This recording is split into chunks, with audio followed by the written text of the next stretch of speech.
Gender gap in education continues to be a big problem in developing countries. This gap becomes even starker in secondary and higher education when many girls drop out of schools. To tackle this challenge, the state of Bihar in India came up with a unique step in 2006. They decided to provide free bicycles to all girls enrolled in grade 9, with the hope that this would incentivize them to stay in school for longer or even to attend school more regularly. But did this technique work? Let's find out in this video. Hello friends, welcome to my channel. If you're new here, my name is Sagar. I've just completed my PhD in economics from Brown University, and in this video we will be covering this paper by Nishit Prakash and Karthik Muralidharan on understanding the impact of the bicycle program in Bihar. This program is a very unique and interesting one to study. Normally, when governments are trying to improve education, they either do it with demand side interventions or supply side interventions. Among demand side interventions, one of the famous ones are providing cash transfers to people so that they can have their children study in school for longer. Now, while there is some evidence that these programs work, they generally tend to be very expensive. It's also the case that these programs are seen as poverty reduction mechanisms, so that's why also you can imagine that these programs generally involve a lot of cash and hence resources. In terms of supply side interventions, it has been found that construction of new schools leads to an increase in education for children living nearby that school. But as you can imagine, that construction of school involves lots of resources and it's not always plausible. Now, where does this bicycle program come in? It definitely creates a demand side incentive because you're incentivizing girls to stay in school for longer because now you can get this bicycle this way. But it is also creating a supply side incentive because by just providing these bicycles, you are reducing the friction in going to school, and that's why the school now becomes more accessible in a way. So what is the challenge in understanding the impact of this kind of program? As is typical with other questions of impact evaluation or what are common in empirical economics, it is very hard and equally important to separate the impact of some program from broader trends that are happening over time. In this case too, the authors argue that there are lots of different things that are happening during this time. The public spending on education is going up. There is generally more awareness in the society about education and education for girls in particular. So it's not really clear that you can easily separate the impact of this program from just broader increase in education in general. So how do they actually solve this problem and try to estimate the impact of this program? The main outcome variables that they are interested in are the enrollment in 9th grade and the completion of 9th grade. Now, one clear option is to compare the 9th grade completion rates of the girls who were 14 to 15 years old at the time of this policy, that is in 2006, to that of older girls. So basically, why would you want that? The girls who are 14 and 15 years old at this point of time, they are entering 9th grade, so they are eligible for this policy, while the girls who are older at this point of time, at the time of the launch of the policy, they were not eligible for this policy because such a policy did not exist at the time that they were going to enter 9th grade. However, it is possible that education rates are generally going up over time, so the younger cohorts are more likely to complete 9th grade as compared to older cohort, and this may have nothing to do with the policy at all. So what can they use here? They can use the fact that only girls were eligible for this policy and boys were not. So basically they can still use the same gap in 14 and 15 years old girls to older girls, but they can compare this gap to the same gap between the sets of boys.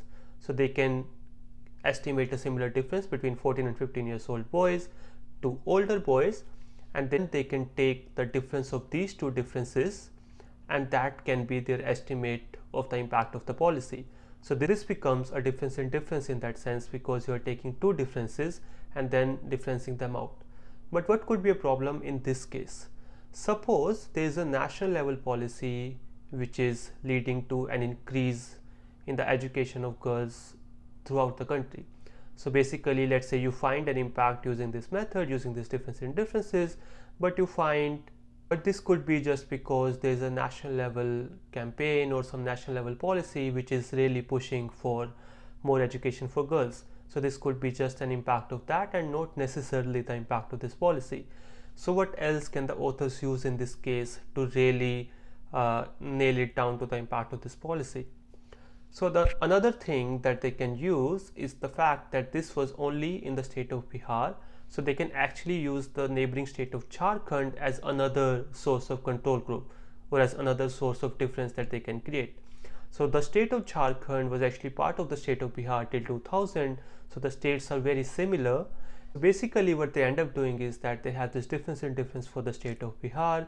They basically take the difference for older and younger girls, the same for boys, and then they take the difference of these differences in Bihar, and they can take the same difference in differences for the state of Jharkhand, which is neighboring to Bihar, and then they can subtract out this difference for Jharkhand from the difference in Bihar, and that is what they are claiming is the impact of this policy. This method is also called triple difference in differences, because you're taking these multiple differences and then subtracting them out to find the impact of the policy. But why does this work in terms of a national policy? So basically, if there's a national policy, it should have also impacted the girls of the neighboring state of Jharkhand. So if we are saying that only the increase in education is happening for the girls of Bihar, and that too for this cohort, and it's not happening for boys, it's not happening for the girls in Jharkhand, then we can try to be more convinced that okay, this is something that is happening due to this policy, and not just trends happening over time. Using this method, the authors find that this program increases the probability of a girl being enrolled in or having completed grade 9 by 32%, and this also bridges the pre-existing gender gap between boys and girls in terms of enrollment in the state by 40%. So this is a pretty good result for this program, and this also shows that such small programs, such small tweaks can actually result in higher education for girls in India. So what else can we learn from this paper? What else can we learn about the mechanisms, about how this program is working, and for which group of people this program is working? Now the enrollment is going up, so one may say that okay, they are being given these bicycles, so they are not dropping out of the schools, but they're also completing the grade 9 at a higher rate now. So it's possible that now girls are attending school more. So if that is true, we may think that okay, the girls who live closer to the school may not be affected that much, because they could have just walked to the school. But suppose someone is further away from the school, and then we would think that okay, these girls should be the ones who are seeing the most increase in education, most increase in completion rates for the 9th grade. And this is exactly what we can see in this graph. If you see, on the x-axis we have distance to secondary school in terms of kilometers, and we see that for the girls who live closer to the school, who have a school close by, less than 3 kilometers, for them they actually do not find much of an impact in terms of their education. But as you go further away from the school in terms of distance, the girls, for example, who do not have a school within 10 kilometers, they show a large impact of this program.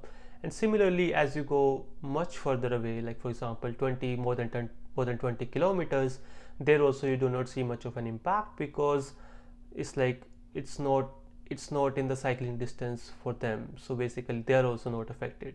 So it's affecting the girls in this region which are further than 3 kilometers but still less than 20 or so kilometers, although one could argue about the significance levels. So all in all, we learned that okay, this program was effective, and it was most effective for the girls who lived at a certain distance from their school. And this also helps us establishing that okay, the impact that we are seeing is actually as a result of this program, because if this were not true, then this result would not have been possible, that the girls who are closer to the school are not seeing an increase, the girls who are much further away from the school are also not seeing an increase, but it's just that distance where actually the girls could actually cycle to the school, they are seeing an increase in their education.